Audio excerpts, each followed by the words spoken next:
우리 교회가 창립한 지 48주년을 맞는 감사 예배를 드리는 날입니다. 무엇보다도 48년이라는 시간을 통해서 인도하신 하나님께 우리가 마음을 모아서 하나님께 감사드립니다. 오늘이 있기까지 온갖 어려움 속에서도 하나님께서 우리에게 주신 소명을 위해서 수고하고 헌신을 아끼지 않는 우리 교우 한 분 한 분에게 깊이 감사드립니다.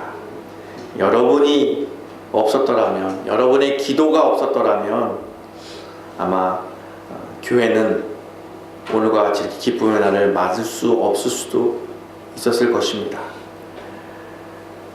오늘 이 뜻깊은 날에 오늘 이 말씀을 통해서 우리가 가야 할 방향이 어딘 것인지 영적인 깊은 통찰을 하기를 간절히 바랍니다. 오늘 본문은 여러분이 잘 알고 있는 것처럼 헤롯 아그리빠라고 하는 사람에 의해서 베드로는 감옥에 갇힙니다. 그리고 베드로는 다음 날이면 사형에 처하게 되는 운명에 있습니다. 그래서 이 베드로는 다음 날 영광스러운 순교를 만든다고 생각하고 깊은 잠에 빠집니다. 그 장면이 오늘 본문의 장면입니다. 그 장면 가운데서 오늘 본문을 잘 보면 빛 가운데에 빛이 임하고 그 빛 가운데에 주의 사자가 임해서 베드로의 깊은 잠에 빠진 베드로의 옆구리를 내리치고 그리고 베드로를 깨우고 베드로 양손에 묶여있는 쇠사슬을 풀어줍니다. 그리고 주의 사자가 베드로에게 이렇게 얘기합니다. 띠를 띠고 신을 신으라, 이렇게 말합니다. 영적으로 민감하지 않으면 이 말은 그냥 통상적으로 빨리 옷 챙겨 입고 빨리 나가, 이런 소리밖에 안 들립니다. 하지만 주의 말씀인지라 뭔가 깊은 뜻이 있는 겁니다. 영적으로 민감하지 않으면 그냥 넘어갈 수 있는 이야기입니다. 하지만 이 말씀은 주의 말씀입니다. 주님의 말씀이기 때문에 뭔가 깊은 뜻이 있다는 겁니다. 띠를 띠고 그리고 신을 신으라. 여러분도 영화나 그림을 보면 유대인들이 입는 옷들을 여러분 보시면 알겠지만 원피스 옷입니다. 그걸 이제 캐토네트라고 하는데 그 원피스를 입고 거기 위에다가 띠를 두릅니다. 그리고 메일이라고 하는 조끼를 입습니다. 이게 이제 유대인들이 통상 입는 옷입니다. 그 당시에는 외출복하고 잠옷이 구별이 없어서 이 똑같은 옷을 입고 이제 허리띠를 풀고 조끼를 벗고 잠을 자는 거죠. 그러면 밖에 나갈 때는 허리띠를 메고 이제 나가는 겁니다. 베드로도 마찬가지로 깊은 잠에 잤으니까 허리띠를 풀고 지금 깊은 잠에 빠진 겁니다. 근데 주님께서는 베드로에게 띠를 띄우라, 허리에 띠를 띄우고 그리고 신을 신고 나가라. 이 얘기는 옷 매음새를 바르게 해라, 이런 뜻이 아니라는 거죠. 뭔가 깊은 뜻이 있는 거예요. 이미 예수님은 베드로한테 이런 얘기를 했어요. 요한복음 21장 18절에 이렇게 말해요. 내가 진실로 진실로 너에게 이르노니, 그냥 예수님이 진실로 진실로 너에게 이르노니, 이 말 자체도 우리들은 믿음이 없거나 마음 안에 간절함이 없으면 이 말은 그냥 통상 예수님 말씀이니까 집어넣겠지, 이렇게 들릴 수도 있습니다. 하지만 영적으로 민감하거나 뭔가 간절한 마음이 있으면 이 말 자체도 와닿는 거죠. 그 당시에는 베드로도 이 말씀에 담겨있는 예수의 마음을 몰랐었을 겁니다. 내가 진실로 진실로 너에게 이르노니, 이제 베드로에게 얘기하는 거죠. 정말 내가 너에게 신신당부하는데 잘 새겨놔라. 잘 새겨놔라. 네가 어려움을 겪고 될 텐데 그 어려움 속에서 내가 너에게 해준 말을 꼭 기억하라. 이런 당부의 말씀이죠. 그런데도 많은 사람들은 이런 말씀을 읽고 마음에 와닿지가 않는 거죠. 아버지의 마음을 헤아리지 못하는 거죠. 이렇게 말해요. 네가 젊었을 때는 스스로 띠띠우고 원하는 곳으로 다녔거니와 늙어서는 네 팔을 벌리리니 남이 네게 띠를 띄워줄 것이고 원하지 않는 곳으로 너를 데려가리라. 이렇게 예수 그리스도께서 베드로에게 예언해 주셨어요. 아주 소름이 끼치지 않습니다. 소름이 끼치는 겁니다.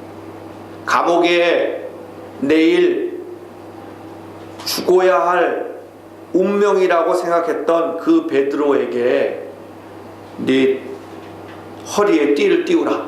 이 말씀은 요한복음 21장 18절에 주셨던 말씀을 기억나게 해주시는 겁니다.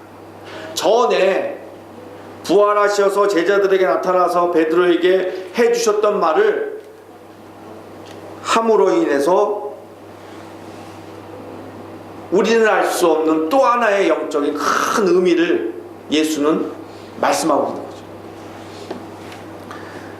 다시 한번 말씀드리겠습니다. 네가 베드로가 젊었을 때는 스스로 띠를 띠고 원하는 곳 다녔거니와 이렇게 네가 젊었을 때는 젊음을 믿고 네가 하고 싶은 대로 다 했고 네가 능력이 되고 뭐가 되니까 네 발로 다 걸어다니고 네가 물고기 잡아와서 먹고 그거 팔아서 네가 하고 싶은 거 다 썼지만 늙어서는 예수를 만나고서부터는 이제부터는 네 팔을 벌려서 주님이 네 허리에 띠를 띄워줄 테니까 주님의 뜻대로 이제 너의 인생은 살아야 되니라 라고 말씀하시는 거죠.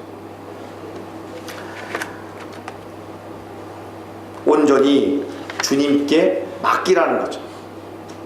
그 신신당부하는 거죠. 베드로는 내일 죽을 줄 알았죠. 그게 자기의 운명인 줄 알았죠. 그리고 죽음을 잘 믿음 안에서 새기면서 내일 아침을 기다렸던 베드로에게 주님은 베드로야 네가 내일 죽어야 될 것이 내 뜻이 하나님의 뜻이 아니다. 이제는 네가 모르는 새로운 인생이 펼쳐질 것이다. 이제는 네 두 팔을 벌리고 주님이 너의 허리에 띠를 띄워줄 것이다. 그 띠를 띄워주면 네가 가고 싶은 대로 하고 싶은 대로 사는 인생이 아니라 주님이 너에게 부탁한 그 일들을 할 수 있는 능력의 사람으로 내가 너를 세워줄 것이다 라는 말씀인 거죠. 바로 오늘 창립 48주년을 맞는 바로 우리들에게 주님이 주시는 메시지입니다. 주님이 우리에게 부여해 주시는 사명이죠. 이 사명을 감당하기 위해서는 우리의 능력과 우리의 힘이 아닌 주님이 띠를 띄워주시는 그 띠를 우리가 두른다면 우리가 알 수 없었던 또 하나의 은혜를 경험하면서 그 일들을 감당할 수 있는 힘 있는 교회로 거듭나게 된다는 것이죠.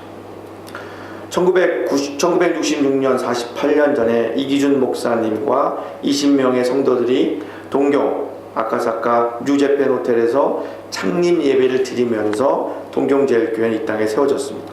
또한 1994년 12월 18일 날 지금 이 현 주소로 이전하면서 일본 선교를 위해서 주택가로 저희들이 이사하게 되었습니다. 하나님께서 우리를 지극히 사랑하셔서 이 땅에 동경제일교회를 세우시고 교회를 통하여서 우리의 몸과 마음을 치료해 주시어서 천국의 삶으로 인도해 주심을 진정 감사드립니다. 동경제일교회를 통하여서 성도들의 복된 만남을 허락해 주시고 동일한 믿음으로 온전한 하나를 이루어가게 하시고 날마다 예배의 삶을 소원하는 성도들이 생명의 교제를 통하여 아름다운 교회를 이루어가게 하심을 감사드립니다. 하나님의 크신 섭리 가운데 일본 동경 이타바식구 동경제일교회를 세워주시고 말씀의 교제를 이루게 해주심을 진심으로 감사드립니다. 오직 은혜 가운데 오늘까지 교회를 인도해 주심을 감사드립니다. 동경제일교회는 일본 땅에서 하나님의 말씀의 핵이 되어지고 폭발적인 능력을 발휘하여서 앞으로 일본 선교를 위하여 많은 일들을 펼쳐 나갈 것입니다. 이 말씀은 제가 일본에 와서 교회란, 동경제일교회란 무엇인가에 대해서 풀어서 글을 여러 번 읽어드렸습니다. 바로 이 참 교회를 이루기 위해서 저는 담임 목사 한 사람에 의해서 좌지우지되지 않게 하기 위해서 제가 먼저 낮아지고 목사인 제가 먼저 섬기고 헌신할 때 진정한 주님의 교회로 동경제일교회는 존속되리라고 저는 믿습니다. 그래서 저는 이 땅에 참 교회를 이루기 위해서 제가 할 수 있는 모든 헌신을 할 것을 주님 앞에 이 시간 결단합니다. 저는 일주일 내내 저를 울렸던 찬양 한 곡이 있습니다. 저는 그 찬양 한 곡을 여러분한테 소개하려고 합니다. 제목은 큰 꿈은 없습니다. 큰 꿈은 없습니다. 눈물로 뿌린 씨앗들 세상을 뒤엎지 않아도 여전히 충분합니다. 큰 꿈은 없습니다. 맡겨주신 영혼을 그들을 사랑하고 섬기면 그것만으로 난 충분합니다. 그래도 한 꿈은 있습니다. 생명의 말씀을 안고 푸른 들판을 사는 이들 그 안에서 꿈을 봅니다. 한 꿈은 있습니다. 하늘 보자 버리고 낮아져 이 땅에 오신 주님, 주님만이 나의 꿈이십니다. 주님만이 내 사랑이십니다. 세상을 내려놓고 엎드려 오니 그런 나를 사용하시는 주님만이 나의 꿈입니다. 사랑하는 동경 제일가족 여러분, 여러분에게도 중요한 일이 있습니다. 저는 여러분에게 간곡히 부탁드릴 일이 있습니다. 잘 들어보시기 바라겠습니다. 우리가 각자가 바른 교회로 사는 것이 정말 중요합니다. 교회는 건물이나 제도가 아닙니다. 예배당일 뿐이지 주님을 믿는 우리 자신이 교회입니다. 그러므로 우리 각자가 주님 안에서 주님의 몸된 교회로 바로 서나가지 않는다면 우리가 모여있는 동경제일교회는 참된 교회가 될 수 없습니다. 힘 있는 교회로 주님이 주신 사명을 감당할 수 없습니다. 주님께서 부여해 주신 사명을 제대로 감당할 수 없을 뿐만 아니라 이 세상의 어두움을 물리치는 빛이 될 수 없습니다. 저는 간절히 기도합니다. 교회의 소모적인 갈등이나 분열로 우리 귀한 성도들의 신앙심이 땅으로 추락하는 것을 저는 볼 수 없습니다. 우리가 다시 하나님 앞에 거룩한 교회로 회복되고 협력하여 예수 그리스도의 복음을 위해서 쓰임받기를 저는 간절히 기도합니다. 그런 일들을 하기 위해서 저는 늘 기도하는 기도가 있습니다. 교회란 투명해야 됩니다. 교회란 정직해야 됩니다.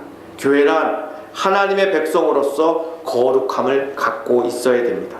그래야 교회의 머리가 되어주시고 주인 되어주시는 예수님께서 이 시대에 쓸 수가 있다고 저는 믿습니다. 또 이런 일들을 저는 하기 위해서 최선을 다할 겁니다.